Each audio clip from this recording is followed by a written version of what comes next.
ప్రభుత్వ నిధులు దుర్వినియోగం అవుతూనే ఉన్నాయి. టెండర్లు, కాంట్రాక్టర్లు అవినీతి జరుగుతూనే ఉంది. అధికారాన్ని వ్యక్తిగత లాభానికి వినియోగిస్తున్నారు. ప్రతిపక్షాలపై అక్రమ చర్యలు చేస్తూనే ఉన్నారు. చట్ట విరుద్ధ నిర్ణయాలు జరుగుతూనే ఉన్నాయి. ఇన్ని గణం జరుగుతున్నప్పటికీ కూడా దీన్ని అధికార దుర్వినియోగం అనకుండా ఎలా ఉంటారు సామాన్యులు? అవినీతి, రాజ్యాంగ విరుద్ధ చర్యలకు పరిగణిస్తారా? చట్టాలు ఎలా వర్తిస్తాయి?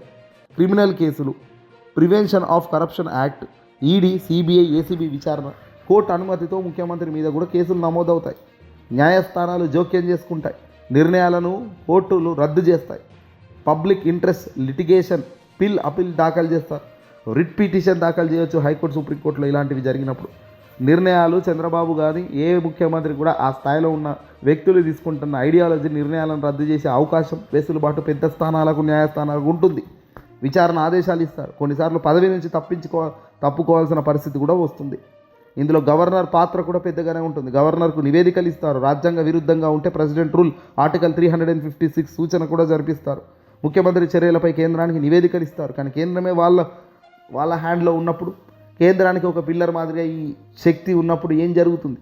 నో కాన్ఫిడెన్స్ మోషన్ శాసనసభలో పెడతారు. సభలో అవినీతి నిరూపణ చేస్తే రాజీనామా చేయాల్సిన పరిస్థితి వస్తుంది. ఎన్నికల అనంతరం అధికారంలో ఉన్నప్పుడు విచారణ నెమ్మదిగా జరిగే అవకాశం ఉంటుంది అనుకోవచ్చు. కానీ ఏకంగా ఉన్న కేసులను కొట్టేయడం అంటే ఇది రాజ్యాంగ దుర్వినియోగం, అధికార దుర్వినియోగం కాదా?